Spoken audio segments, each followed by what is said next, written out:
So, good evening, good afternoon, and good morning, everyone, depending on where you're joining us from. Happy World Aquatic Animal Day. Welcome and thank you for joining us today for this event, which marks a special day in the calendar. I'm Wasim Imam. I'm the founder and director of Ethical Seafood Research, or ESR as we're more commonly known, and I'll be your host for the next hour minus. So today's roundtable is actually the first of its kind. It's the first time these two organizations have co-hosted a roundtable. So that's the Global Research Network and ESR. I'm actually associated with both organizations, but my main affiliation is with ESR, just letting people in. So I'll talk a bit more about that in a couple of minutes. And I'll hand over to Tom Nichols, who's here with us from the GRN. He's a technical director. I'll give him the floor in a second just to say some words about the GRN. Before I hand over to Tom, I'll just go through the agenda for the day and some housekeeping items. So, sorry, I'm just letting people in at the same time. Okay, so since we only have an hour for today, we have to be quite efficient with our time. Well, I'll just give a quick intro to ESR, and then we'll have four talks by our five wonderful speakers. We'll first hear from Amy, who will set the scene for us in terms of what World Aquatic Animal Day is all about. Then Alex and Gabriela, who are experts in EU law, will talk about the treatment of aquatic animals during slaughter in EU law. Koen will then give us an overview of just how effective current stunning solutions really are. Sorry, all this noise is from people entering. Just Okay, I think I admitted everyone. So yes, Kuhn will then give us an overview of just how effective current stunning solutions really are and where the science is with all of that. And we'll end with a presentation by Griffin, share with us the findings of his work on the economic feasibility of introducing electrical stunning in EU aquaculture. So we'll have all the presentations first, and then hopefully at the end we'll have time for enough Q&A. In terms of housekeeping, please keep your mics muted to avoid any disturbance during the session, and feel free to pop any questions in the chat. We'll try to get to those at the end. The meeting is being recorded today so that we can broadcast it on YouTube to reach a larger audience, as is standard with most GRN events. And just a gentle reminder to be respectful in the chat and discussion, please. Thank you very much. So I'll hand over to Tom if you want to welcome people and tell us a bit more about GRN. Yes, thank you. So I'm Dr. Tom Nichols. I'm the Technical Director of the Global Research Network think tank, and it's a pleasure to be with you today to help present this panel of experts for a very important discussion. If you'd like to find out more about our organisation or to become a member, to join the mailing list, then our website's found on grn.global. Thanks very much to Wasim for coordinating and facilitating this event. That's all I wanted to say, so I'll hand back to you. Thank you, Tom, for that. Warm welcome to our speakers and our audience, and for the introduction to the GRN. So just some words about ESR. Sorry, I'm just letting people in still. So ESR is primarily a research-oriented organization. We look for solutions to reduce the suffering of aquatic animals in the food system, in particular aquaculture. To date, our focus has been mostly on Africa, but we do also have projects in places like India and China. We are a non-profit in the UK, but we also have non-profit status in Spain and in Kenya, and soon we'll also have that in Egypt, where we have opened a field office actually at the end of last year. Apart from research, we also carry out training. So we have workshops and we get involved in educational seminars like this one, for example. We also advocate for policy change where we see opportunities. I know we're quite keen to steer countries in Africa in particular towards more ethical practice when we're talking about the quote unquote blue economy. So most of our work consists of active on-the-ground projects. That's in Egypt particularly, and Kenya and Tanzania. One of our core values at ESR is collaboration, and this roundtable is a perfect example of that. So GRN is one of our close partners, and I'll talk more about a project that we have going on at the end. But we work closely with a couple of the organizations that are represented by today's speakers. So yeah, ESR definitely believes in collaboration, and we think it's a key to overcoming some of the obstacles in the adoption of high welfare practices. Okay, so I just wanted to talk about why humane slaughter. If we can go next slide, Maya, please. Okay, yeah, that video does need to play, but basically, the humane slaughter is a very pertinent topic to us at ESR because aquatic animals in the food system are mistreated in general, but the way that they're removed from water and slaughtered is particularly stressful. When we're talking about aquaculture, but that's equally true in wild capture fisheries. And then we also have a project with GRN on humane slaughter. I'll talk about that later. So we are trying to do things on the ground. And let me tell you, it's not easy to get improvements in humane slaughter practices. We'll hear from Koen later on about all the challenges involved in stunning fish and other aquatic animals. So what they call the harvest process is known to be stressful, and we definitely feel that we can improve it. So that's what we're trying to do through this project that's highlighted here. And I hope that in time for the next World Aquatic Animal Day, I'll have some exciting updates for you on that project. Okay, so since we have Amy with us here, I think we can kick off with our presentations. I think we can. Amy is sharing her screen. Perfect. So first up, we have Amy P. Wilson, who has very kindly managed to find some time in her calendar to join us on this very busy day. Amy is joining us all the way from the USA, and it's a particularly busy day for her because World Aquatic Animal Day, or WAD, as I believe it's known, was in fact something that she co-founded. So we're very lucky to have her here with us today. Thank you for joining us, Amy. I'll let her tell us a bit more about how WAD came into existence, but first let me introduce her and give her a warm welcome. Amy is a South African licensed attorney with over 40 years of professional legal experience. She previously was practicing corporate and commercial law as a senior associate at a top African and international law firm. She then transitioned into focusing on attaining animal, human, and nature rights. And she founded the first dedicated animal law nonprofit in South Africa called Animal Law Reform South Africa. She's also a doctorate candidate, a research associate, and a lecturer with the University of Johannesburg, where she teaches courses on animal law.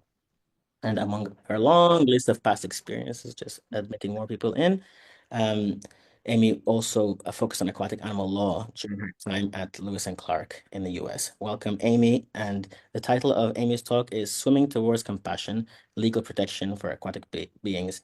Please take us away, Amy. Wonderful. Thanks so much for the intro, Wasim, and thanks to ESR and the Global Research Network for hosting this event. I'm really glad to be with you and that we're raising the platform for aquatic animals.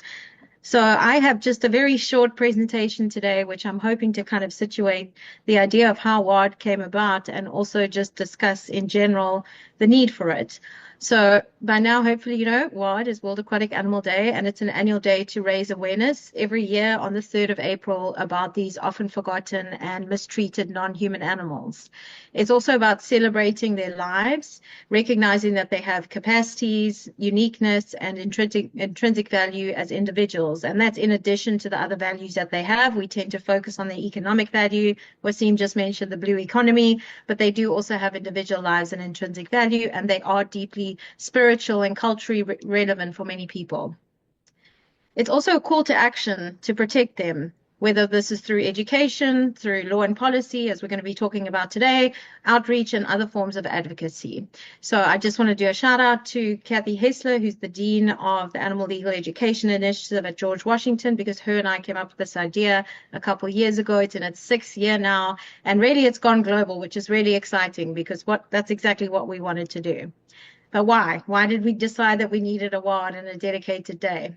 Well, aquatic animals and all animals are considered as property in the law. So they are seen as a resource. People talk about them as natural resources, and they lack legal standing and protections. And not only that, they are systematically, as aquatic animals, excluded from pretty much every major legislation that protects animals. And I'll give a few examples in a moment. And this has led to their mass scale abuse, exploitation, and harm. And they also exist across a variety of uses. So people focus on food, but they exist in laboratories, they exist as companion animals in people's homes. And it was a need to give them some kind of visibility because they really are invisible to us. We don't exist in water environments as Homo sapiens. So we really need to bring them to our consciousness, and then we can start to unpack how we can protect them. And part of the reason is that we also have these biases against them. We've been taught from a young age that fishes fishes and aquatic animals are unintelligent, they lack memory, and various other things. And this is, in fact, deeply untrue once we start to realize the growing body of science that recognizes their abilities to suffer. They are able to take care of their young. They're able to have self-awareness. Cephalopods can pass the marshmallow test. There's a huge plethora of, awareness and capacities that these animals have. So we can't just simply look at them as resources. We can't see them as alternatives or solutions, whether we're pushing a blue economy narrative or otherwise. And we need to stop thinking of them as limitless and plentiful. So part of this day is breaking apart those misconceptions, highlighting the scope of harm, and also providing a platform for research and discussion. Okay, I'm not even going to talk about the aquatic animal environmental harms. That's all just the aquatic animals as individuals. And we start to see when we compare it to other animals that they are killed in the trillions. So while we have statistical information for land terrestrial animals who are utilized in food systems, we really have no idea how many animals we are killing and exploiting in water bodies, whether those are freshwater, brackish, or oceanic environments. We can estimate, and how we can estimate is by taking the data that we do have, which is tonnage, by the way. The best data we have is from the State of the World Fisheries report prepared by the FAO, and then we can kind of guesstimate based on their average weight. So closest estimates are that there are trillions, and some estimates show that just in terms of shrimp, we are killing about 76 trillion per year, and that amount is really unfathomable for us as humans to understand. So starting to see them not just as numbers or tonnage, but starting to see them as individuals. And when we do that and we look at the legal frameworks and the regulatory and governance around them, we start to see the systematic exclusion of them is problematic. And today we're talking about humane slaughter, but just two examples to highlight that in South Africa, the primary laws governing animals protection and cruelty, aquatic animals are not explicitly mentioned, and there's some debate as to whether they are in fact included at all. And in the Meat Safety Act, which governs welfare at the time of death and slaughter and leading up to slaughter, aquatic animals are not listed in the schedule of animals. So they are systematically excluded from the very legislation meant to protect humane slaughter of animals. And similarly, in the USA, the legal framework at a federal level, the Animal Welfare Act, aquatic animals are not included in that legislation aside from marine mammals. They are not even included in the definition of animals. So again, they are excluded because of that, and they're also excluded because they are used for food. They are similarly excluded from the Humane Methods of Livestock Slaughter Act, which regulates welfare at the time of killing. So these are just two examples. I could pull out a plethora of legislation at a state level that does this, but we start to see how this is problematic. And hopefully today the discussion will raise that in some of the other countries as well. So part of it is to not just see them as seafood and see them as this limitless resource, but start to see and consider the individuals. And when we do that, we can advocate for better frameworks, whether that's revolutionary in respect of animal rights, or whether that's advocating for incremental welfare changes at the time of slaughter in terms of their rearing when they're caught on boats. However it is, starting to see these as individuals. And then we can understand, respect, appreciate, and protect them. So thank you for this event today. There's some debate about whether we should be even talking about how to do this properly, or whether we should be doing it at all. But the reality is we need to do things better. No matter how we do them, we're doing it wrong. So hopefully today we can come to some sort of discussions, and I really encourage you to think about how you can advocate for these beings in whatever space you're in and whatever context that you're in, and really give them the visibility they deserve, because our common future as Earthlings depends on it. So yeah, that's just my very quick, brief introduction, and I look forward to the other panels. Thanks. Thank you very much, Amy, for that inspiring presentation and the important call to action. We really do need to up our game in terms of legal protection for aquatic animals. So thanks for all the great work that you and Kathy have done in creating World Aquatic Animal Day. And thanks for the reminder that when we say aquatic animals, we're also talking about shrimp and so many other, not just fish, as most people tend to think. I know that you'll have to run off to your other events shortly and you won't stick around for Q&A. So I think Maya has already put your contact information here in the chat. if anyone wants to reach out to you with any questions, please feel free to do that. And good luck with your other events today. Thank you very much, Amy. So next up, we have Alice and Gabriela from the European Institute for Animal Law. And if you want to share your screen, or EALP, as I believe you're also referred to. So EALP and ESR actually recently published a research note on the treatment of wild-caught fish under EU law. We'll also pop a link in the chat here to that in case anyone's interested.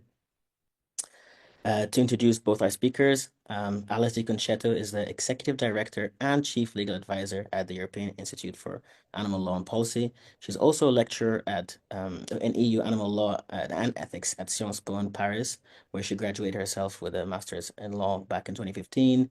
She also holds a master's degree from Lewis and Clark Law School in animal law, where she was there as a Fulbright scholar before completing a fellowship in animal law and policy at Harvard Law School from 2016 to 2018. Gabriela Kubíková is also joining on the same presentation.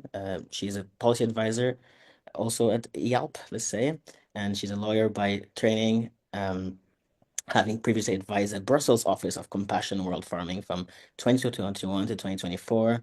Before that, she was at the European Parliament in Agri Secretariat and the European Commission, and she holds a PhD in law from Charles University in Prague, where she specialized in EU farm animal law.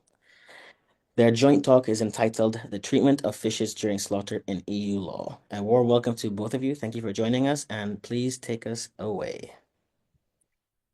Hello, everyone. Thank you very much for the kind introduction, and thank you so much to the Ethical Seafood Research and Global Research Network for inviting us to speak today in recognition of very important World Aquatic Animal Day. As you said, our presentation will focus on the treatment of fishes during slaughter in EU law. Each year, it is estimated that between 500 million to 1.3 billion farm fishes are slaughtered in the EU. Most farm species include trout, sea bass, sea bream, carp, and tuna. But despite being the second most farm animals in the EU after chickens, the legal protection of fishes is far from ideal. The European Union is often perceived to be a very progressive jurisdiction when it comes to legal protection of animals, including fishes. And it is true that EU law indeed includes provisions on fish welfare. However, these provisions are mostly detached from the best available science, and in most cases so vague in general that they struggle to provide fishes with any effective protection in practice. This presentation will have two parts. In the first part, Alice will tell you more about the rules that apply to fishes before slaughter.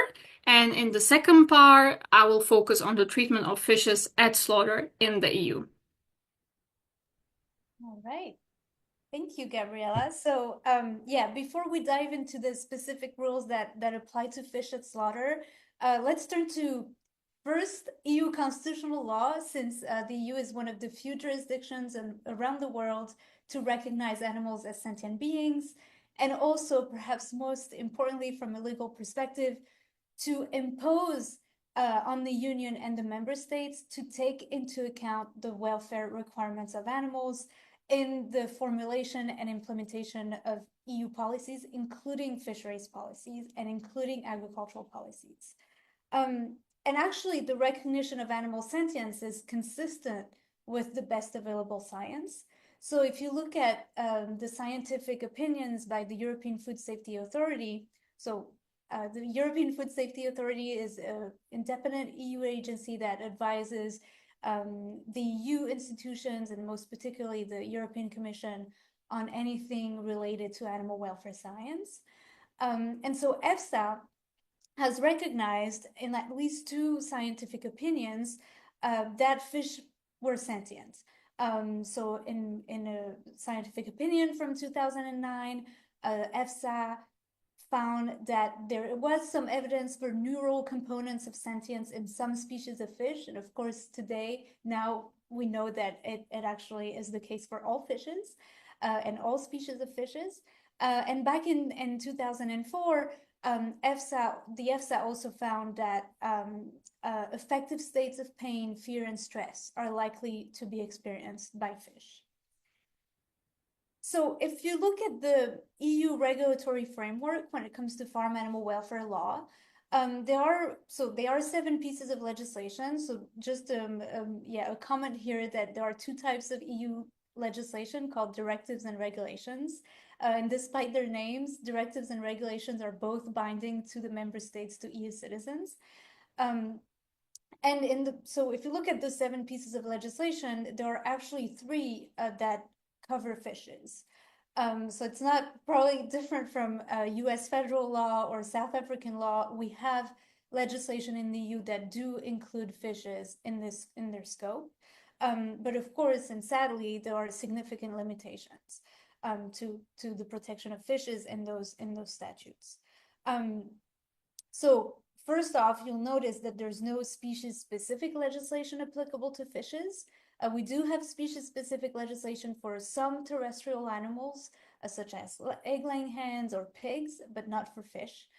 But we do have this general legislation that applies to all farmed animals, including fishes, which is Directive 98/58, commonly referred to as the General Farming Directive. But this directive only contains very general provisions. So I've put a few here. There's no really quantifiable standards, and therefore those provisions are not very effective to protect fishes. And it's not just us at the Institute who say that the law and specifically the General Farming Directive should be reformed. The European Commission, in its evaluation of EU farm animal welfare legislation in 2022, also recognized that there was a suboptimal level of welfare of animals in the EU, and particularly for those species that were not covered by a species-specific statute, which is the case for fishes. Now turning to the transport regulation that regulates the transport of animals. So this regulation applies to all fishes, so wild-caught and farm fishes. But of course, wild-caught fishes tend to be killed aboard fishing vessels and are not technically transported. So regardless, in theory, that the transport regulation applies to all fishes. But it suffers from the same limitation as the General Farming Directive in that the provisions are very vague. There is no standards governing loading and unloading operations in tank. The regulation doesn't provide maximum density levels in tanks during transport, and so on. And again, so the European Parliament identified those shortcomings in the transport regulation. So the European Parliament, the members of the European Parliament stated that the transport regulation suffered from unclear legislative provisions, misleading requirements, lack of clear definitions that led to systematic violations, uneven applications of the rules, thereby increasing the risks for animals and for their well-being. And that obviously is the case for fishes as well. Now, the transport regulations, the transport regulation is actually under revision. So the draft proposal that was published by the European Commission includes species-specific standards for the transport of aquatic animals, but those standards are, at least in our opinion, too vague to produce regulatory effects. So there are provisions, for instance, mentioning water quality, but again, there's no quantifiable standards that operators should comply with. And with that, I'll hand it over or back to Gabriela to discuss more specifically the treatment of fishes at slaughter. Thank you very much, Alice. Can you please move to another slide? Yes, thank you very much. So Regulation 1099/2009, which I will refer to as the Slaughter Regulation, is the main act on the protection of animals at the time of killing. It covers all animals bred and kept for the production of food, but fishes are excluded from the entirety of this act apart from one provision in Article 3, which is basically a general principle that animals shall be spared any avoidable pain, distress, or suffering during killing and related operations. At the same time, fish slaughterhouses do not fall within the definition of a slaughterhouse because according to the slaughter regulation, that is an establishment that only slaughters terrestrial animals. While the EU legislature acknowledges that separate standards should be established on the protection of fish at killing in the preamble of the slaughter regulation, no such standards have been introduced since the adoption of the regulation. And what is the result of this exclusion of fishes from the slaughter regulation? First of all, there is no requirement to stun fishes before slaughter, and that leads to very sad statistics.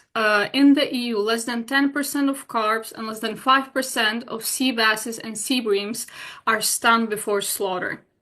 Cruel methods of slaughter are routinely used, and that includes those slaughter methods which are not in compliance with the guidelines by the World Organization for Animal Health. In 2018, the European Commission published a report which found that the level of compliance with these guidelines differs quite significantly based on species. And for example, for sea bass and sea bream, there is a significant lack of compliance, as these fishes are still routinely and mainly killed through asphyxiation in ice or ice slurry, which is a non-compliant method. For salmon, trout, or carp, there is a potential to achieve compliance. But the European Commission found that they lack data on the effectiveness of the equipment, or in some cases, the methods that were used were compliant, but they were used in a way that actually led to animal suffering. And what also needs to be highlighted that fishes can be sold live to consumers and slaughtered at home by people who have no training.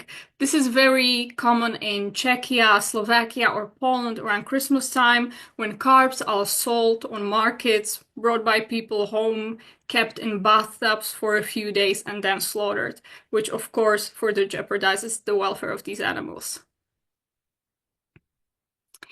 Apart from conventional farming, European law also regulates organic farming. And regulation, the organic farming regulation, focuses mainly on the standards for the keeping of animals, but there are a few provisions for the transport or slaughter as well, and that includes fishes. Particularly, the regulation requires that slaughter techniques shall render fish immediately unconscious and insensible to pain, and handling should be made in a way that prevents injuries. However, as you can see, this is quite a vague provision, so its practical effect is once again doubtful. It is important to highlight that EU law only sets a minimum standard that each member state should achieve. However, if member states are willing, they are welcome to achieve more stricter rules to protect animals.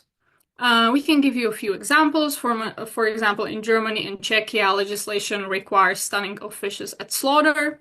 In the Netherlands, Dutch law requires stunning of eels. And to give you a non-EU, albeit European example, is Norway, one of the main exporters of salmon to the European Union, not the United States.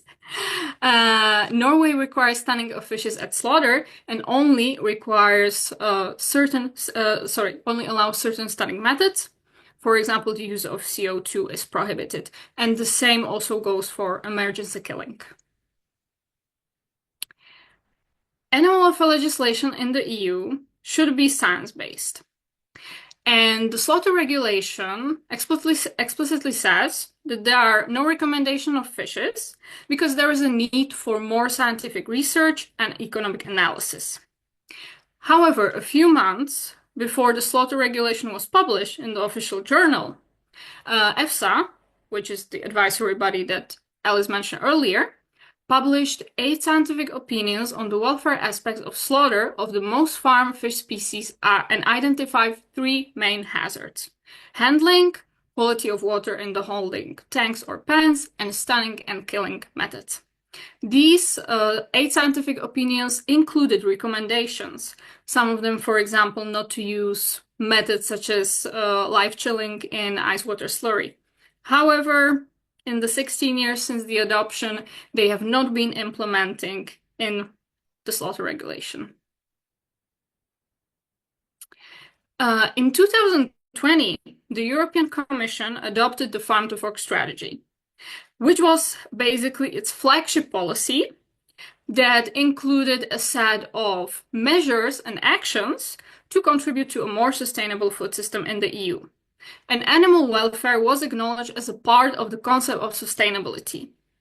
So for that reason, this strategy foresaw evaluation and revision of animal welfare legislation. The evaluation found that while fish sentience is recognized by scientists, it is not reflected in EU law, as there are no species-specific standards for fishes. Some processes during slaughter were explicitly called especially inhumane. So this evaluation found there is an urgent need for specific requirements for fish slaughter, which should be adopted. As we know from the leaked documents, the European Commission planned to actually adopt rules on the mandatory stunning of fishes before slaughter. However, while this revision was expected by the end of 2023, this did not happen, and there were only two proposals, one on transport, which Alice mentioned to you earlier, and one on the protection of cats and dogs. This U-turn has many different reasons. First of all, it was intense lobby efforts, then it was farmers' protests preceding the European Parliament elections, and finally, the election campaign that painted all green measure as damaging for EU agriculture and aquaculture. So at this time, the European Commission claims that the slaughter regulation, or the whole animal welfare package, is undergoing revision, but we have no specific timeline and its fate is currently unknown. So we are hoping that we will actually see the revision this term, and of course, at the Institute, we will try to achieve that. And with that, I will hand over to Alice for the final conclusions.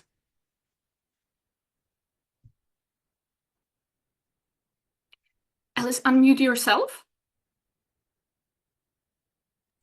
Thanks. So yeah, the main takeaways of this presentation is that wild fishes are considered sentient beings in EU law.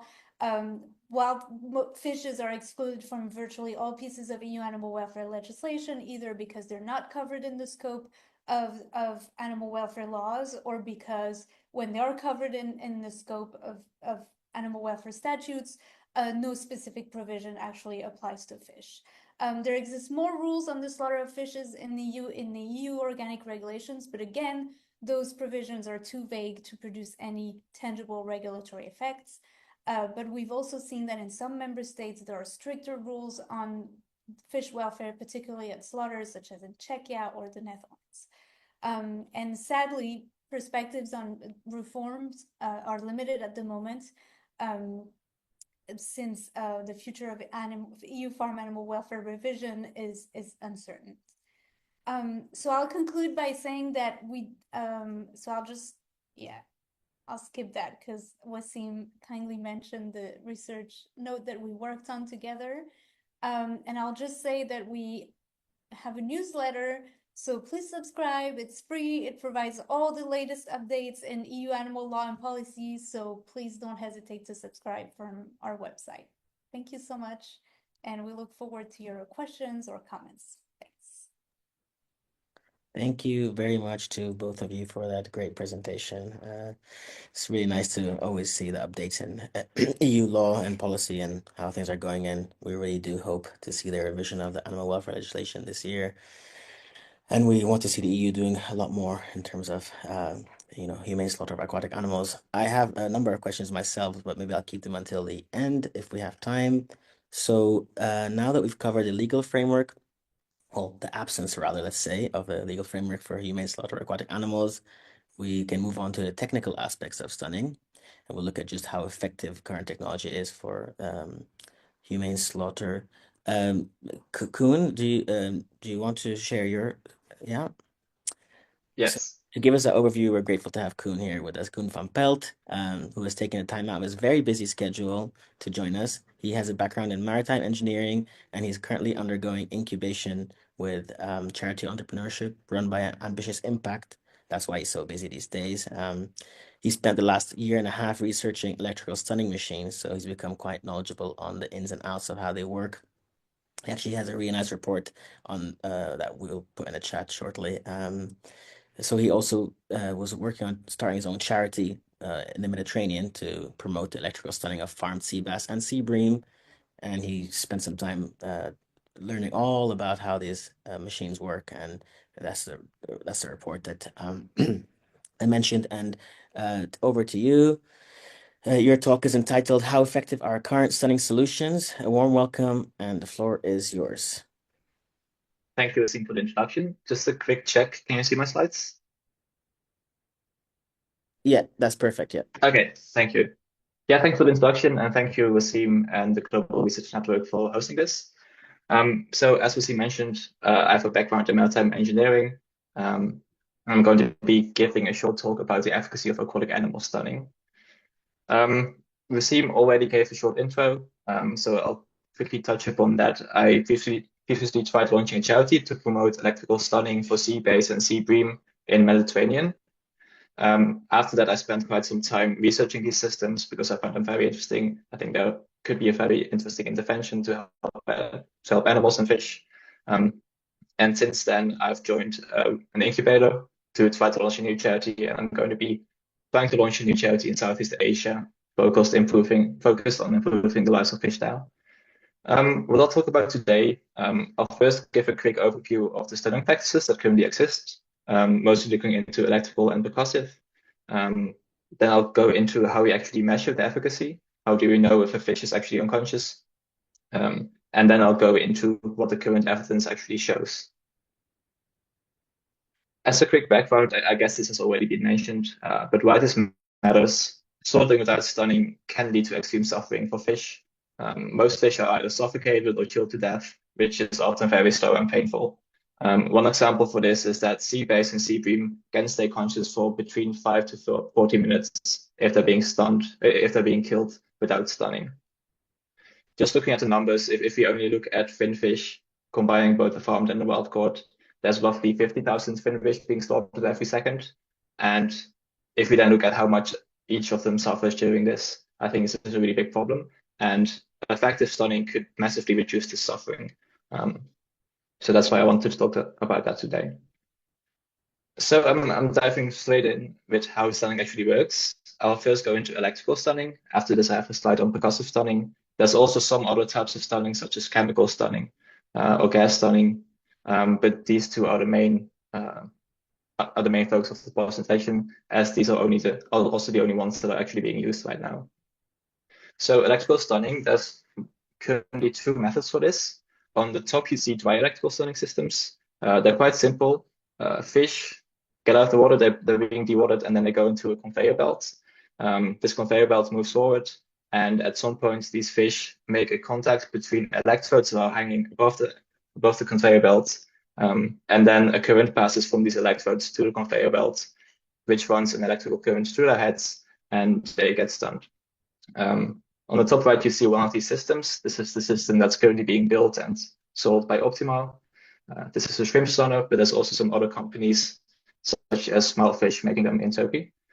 The other method for electrical stunning is in water stunning.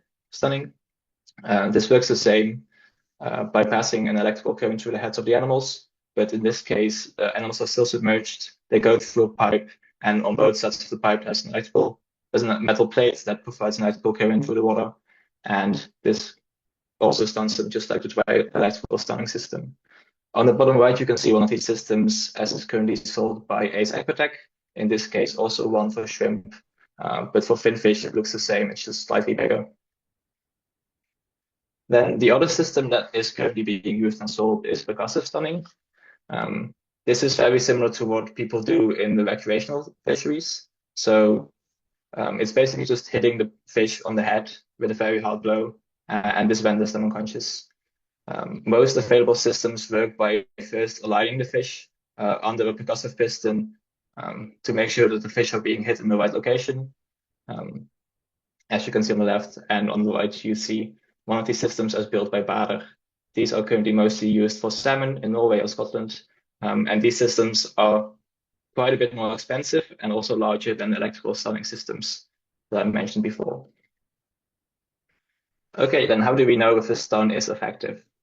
First, I'll quickly try to introduce like what does an effective stun actually mean, and what I'm assuming for that in this presentation. So ideally, it means immediate and irreversible unconsciousness that lasts until death. So for a system, it's not enough to actually render the animal unconscious. It has to remain unconscious until the end of life. Because if it regains consciousness before it's actually being killed in the eyes or by kill cutting, then you haven't actually achieved anything. So how do we assess if this is working? There's two methods for this. First, in the labs, when we're testing these machines, we use EEGs. These are electroencephalograms, and they basically look at the brain activity of fish. One common method for this is displayed on the top right, and this is the visually evoked response. It basically works by removing the fish from the water and attaching electrodes to their heads, and then by providing an external stimuli, we can see if the brain is still reacting. So in this case, it's being removed from the water and put inside of a box, and then they flash a light in front of the head. And if we can see the brain waves responding to this light, we can assume it's still conscious. If it doesn't respond anymore, or if the waveform is smaller, it isn't conscious anymore. Because this is quite difficult, it requires quite some machinery, it requires quite some skills. It isn't really being used in the field. So in the field, we mostly use behavioral science, and this can include breathing, eye movement, or trying to right themselves. And the last one is displayed on the bottom right. This is quite simple. You can just pick up fish in the field and move them around. And then if the eyes remain on the same plane, so if they remain horizontal, you can, with some reliability, state that the fish is still conscious. But if the eyes are moving along with the body, you can say they're unconscious. Now, going into how effective these solutions actually are, I'm first going to go into the literature, and then after this, I'll go into some expert views that I wrote down after having some interviews and discussions with academics.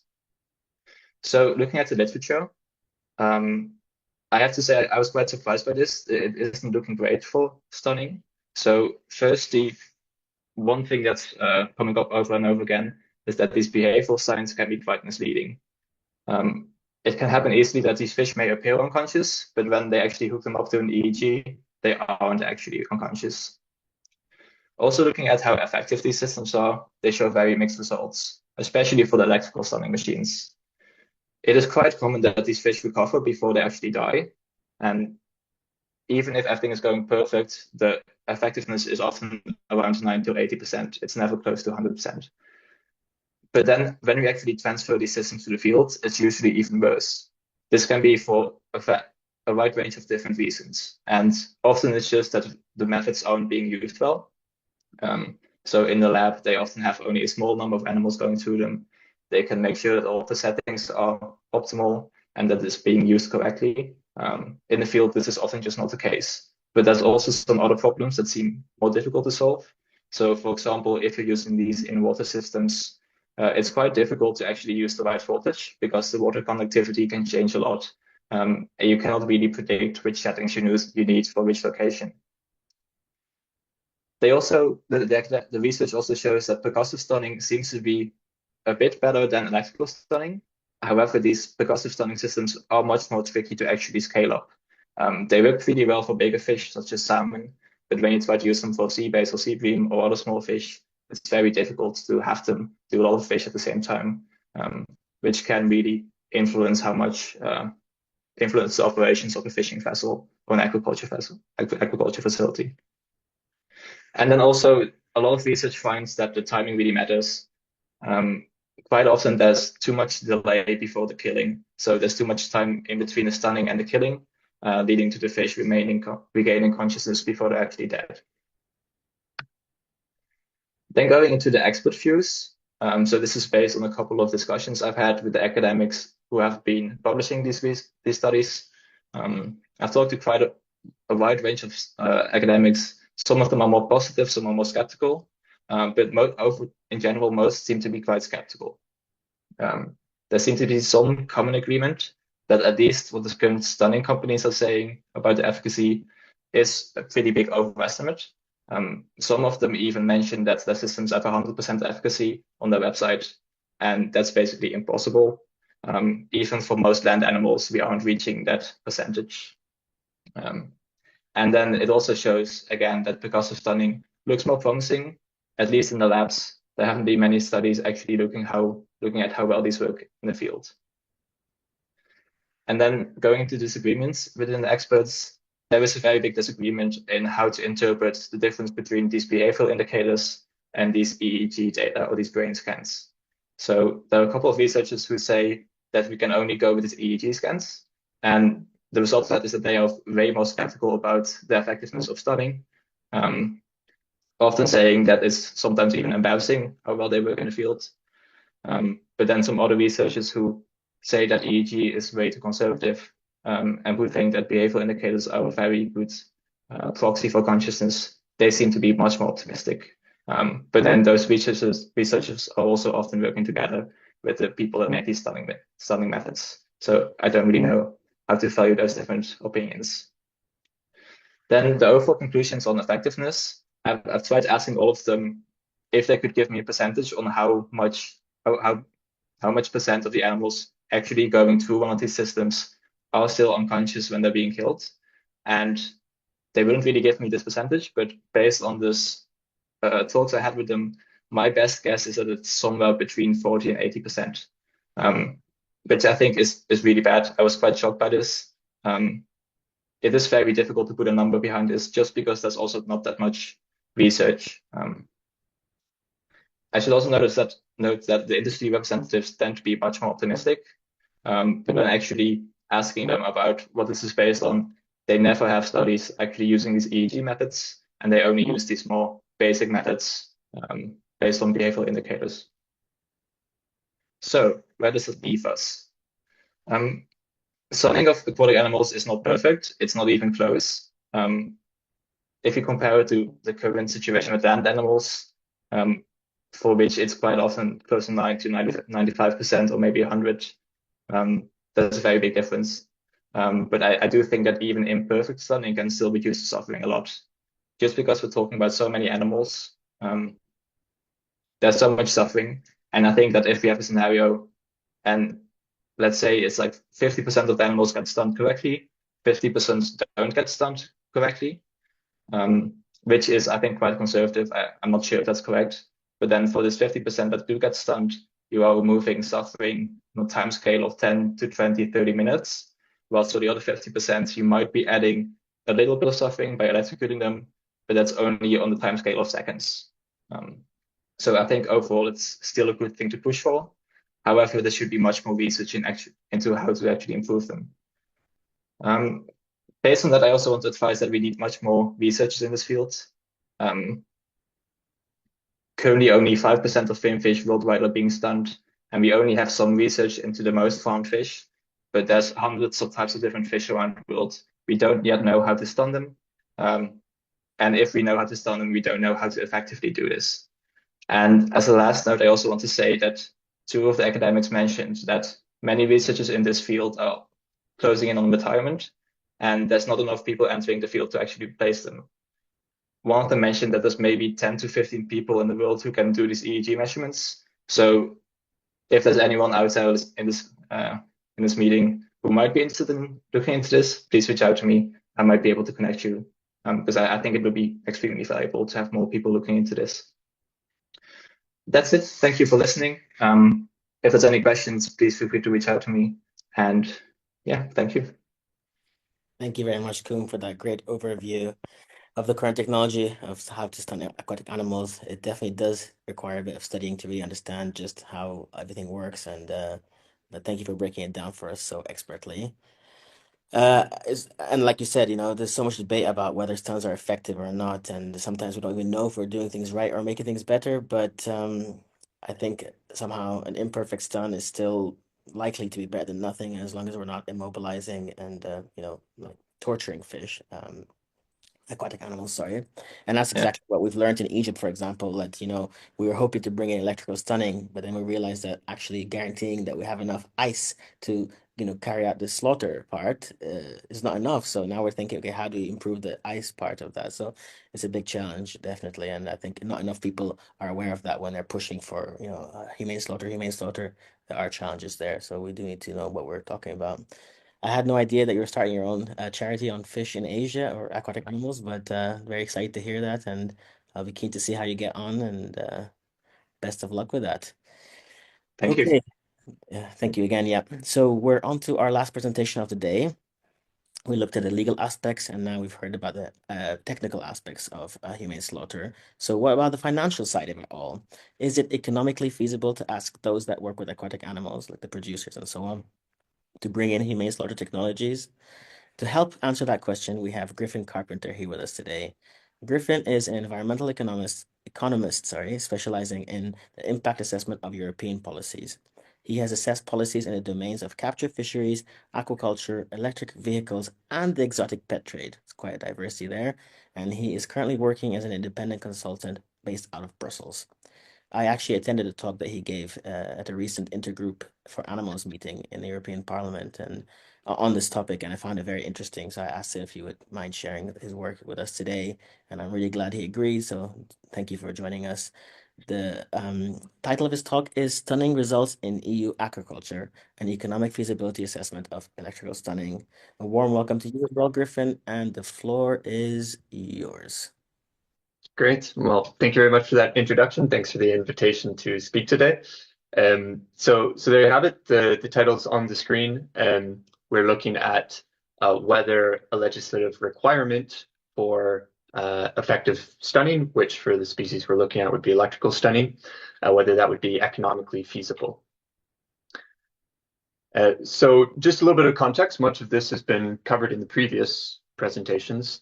But there's growing interest in fish welfare in the sector, especially later down in the supply chain, kind of on the retail side. And in surveys of the public, there's large support for requirements for pre-slaughter stunning, kind of 70% range. The common methods have been covered: fish on ice, asphyxiation, which has huge welfare concerns. Whereas for effective stunning, we just saw Koen's presentation, far from perfect, but seems like an improvement. And the methods, again, we'd be looking at here are the two electrical methods. So if you remember Koen's presentation, that would be the essentially the tube with a pump, the in-water system, or the dry electrical stunning, that kind of conveyor belt with the chain that completes the circuit when a fish passes through. The main fin fish aquaculture species in the EU are carp, rainbow trout, sea bass, and sea bream. So those are the species we're covering. On an annual basis, that's about 435 tons of production. In terms of number of fish, if we convert using average weights, it's kind of 610 million a year, so well beyond the EU population every year passing through, and an economic value that's 2 billion. So effective stunning, with the caveats Koen mentioned, seems to improve welfare during slaughter. The question is it economically feasible? And when I think about this question, I kind of break it down as a series of questions to answer, and potentially the study would end depending on the results of the question. So first, do these stunning methods increase production costs? Well, if they don't increase production costs, then we're all done. Economic feasibility remains as it is today. But let's assume production costs are increased with the new equipment. So moving on. Can those increased costs be passed on through higher prices? If you're the aquaculture producer, if you have some extra costs, but then you just pass along through higher prices, again, your bottom line hasn't actually changed there. So no problem, feasibility remains as today.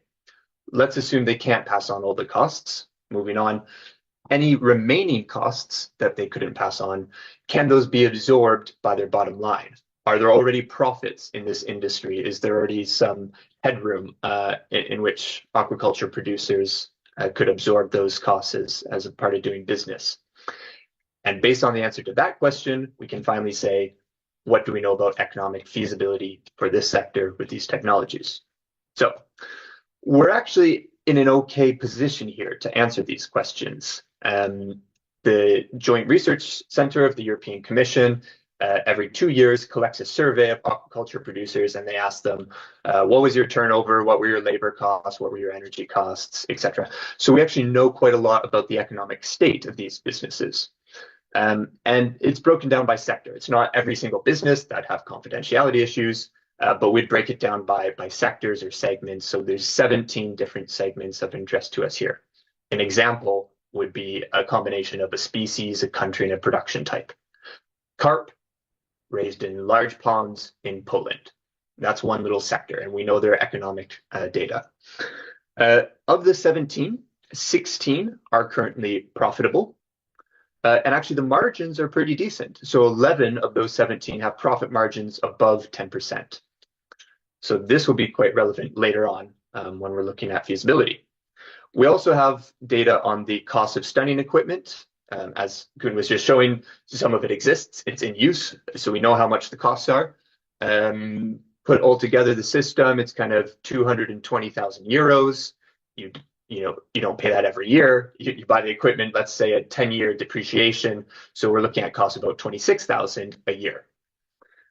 So what we're going to do is look at the current economic state, the profitability of these segments, add on these extra costs, and then see if we're still above the magic zero line. Are there still profits in the industry? Can they absorb those costs? So the first question is, how much do costs increase? So I mentioned we're kind of looking at 26,000 euros a year. Along the bottom here, we have the different species. So you can see the different types of carp, which is on the left, sea bass, sea bream, which are usually raised together in the middle, and rainbow trout on the right. So the question, do the stunning methods increase production costs? Yes, as expected. There's a but. So overall, as a kind of crude average, increased cost by about 2%. More for carp, you see on the left there, lowest for sea bass, sea bream. Trout, about 2%. Some are actually negative costs, which might be confusing, but that's because stunning doesn't exist by itself. Stunning is part of a whole series of technologies that are applied, including a pump, which speeds up production. And labor is quite expensive. So if you can lower your labor costs, it actually outweighs the capital costs of adding the new equipment. So that's why you see negative results there in some high-wage countries like Denmark. Okay, so we have some that are above zero. There are costs to adding these new technologies. Can they be passed on through higher prices? There's no easy answer to this question. We know the main dynamics, though. So the main dynamics is about competition. If everybody at the same time is forced to have this new equipment, then all production increases cost together, the prices are passed on. If there's some competitors that don't have this technology requirement, then it's more difficult to pass on the extra costs. So if the EU is considering this, the international competition is a concern. Now, somewhat surprisingly, although aquaculture imports are significant in the EU, you might think salmon coming from Norway, tropical shrimp from half the world, that's not actually what we're talking about here. We're talking about these finfish species, and the EU is the biggest producer of the EU consumption market. You see the percentages there, 70, 80, 86% for the different species, meaning if EU producers have a legislative requirement for effective stunning here, there would be pricing power where the producers can pass that on to the market because a minority of the market is supplied internationally. The last question was about absorbing any remaining costs. And so here we're putting a bit of the information together. On the graph here, the dark blue is their current profitability. As I mentioned, 16 of the 17 segments are currently profitable. You'll see it's just one Polish sector on the left there that's unprofitable. So the dark blue is their current profitability. If we add those additional equipment costs, the capital costs, the machinery, we can see profitability drops down to the lighter blue, but it's still profitable. So 16 of the 17 segments that are currently profitable remain so. There's no segment here that drops below the line. So this is a really important conclusion of the study. And it might be a little surprising, but it's actually not new because the Commission actually looked at this in a 2018 study that they had done. Slightly different methodology, different year, so different economic baseline. But you can see it's pretty much the same here. So if you remember carp, we had an increase in production costs of about 12%. You can see carp there for their Poland, Germany, Romania. We had 2% for rainbow trout on the right. We had 1% for sea bass, sea bream. There seems to be convergence around that level of impact. So just wrapping up here, potentially some surprising results, but I think it's important to remember that the baseline profitability in this sector is actually pretty healthy. And you can't answer a question about economic feasibility without looking at the state of the industry today. And again, there's limited competition here from imports. Maybe another surprise. We often talk in the EU market about concerns with free trade agreements and products coming in from other jurisdictions. That's actually not a big concern for these finfish species. A concern, but not a big one. And lastly, just in the equipment cost compared to profitability, we see that the equipment costs actually have a relatively modest impact on overall production costs. Of course, the caveat, results are not uniform. It seems like carp is the biggest challenge here if we're going to think about focusing our efforts in different areas. And it's worth saying that actually funding is available. So the EU aquaculture funding is available to cover stunning equipment through, it's called the EMFAF. And lastly, we can also learn from the experience of countries like Norway, in which stunning technologies are now common and have legal requirements. And anyone who knows a bit about the industry knows they're very, very profitable in Norway. It seems to be going all right in their transition.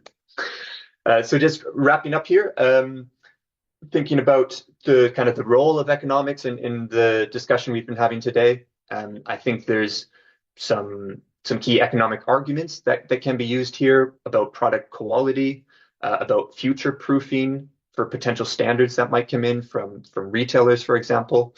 But we should recognize that just as the economic benefits are real, so are the costs, and there's real trade-offs here. But the question from an economic perspective is whether those costs are feasible, and the results in this study seem to indicate they are. And just lastly, of course, financial feasibility is only one part here. Again, for context, 600 million finfishes every year being slaughtered, and that we haven't attached an economic value to, but need to keep that in mind. The reason why we're doing this in the first place. I wouldn't say economics is the motivator for action here, but it can help us address some of the obstacles for action. So the study is published online. It was published in December by Eurogroup for Animals. Have a look and please reach out with any questions. Thank you very much, Griffin, for that really nice presentation on the economic visibility of stunning. It's definitely inspiring to see that there really is no reason why producers can't bring that in. And it's interesting that carp is the biggest challenge. Hopefully, MFAF funding can be brought to bear on that. And we'll share, Maya's sharing now the link to Griffin's report here, as well as the intergroup event that I mentioned. So we don't have time because we're now over time. So I was just going to mention that Eureka and the GRN and ESR have another report on humane slaughter aquatic animals, which includes an economic aspect, and that's coming out in the next couple of months. So do keep an eye out for an email landing in your inbox from us, hopefully soon. Yeah, so we've reached the end of the session. I was hoping we'd have time to take some questions, but it's very late for many of us already. So I will wrap up by thanking our speakers one more time. And happy World Aquatic Animal Day. Please make sure to sign up to the GRN's newsletter. I think that's also in the chat now. And to follow both of us on social media. As always, the GRN will send a recording by email. And yes, we hope to see you all next year at the next World Aquatic Animal Day. Thank you very much for listening. Thank you.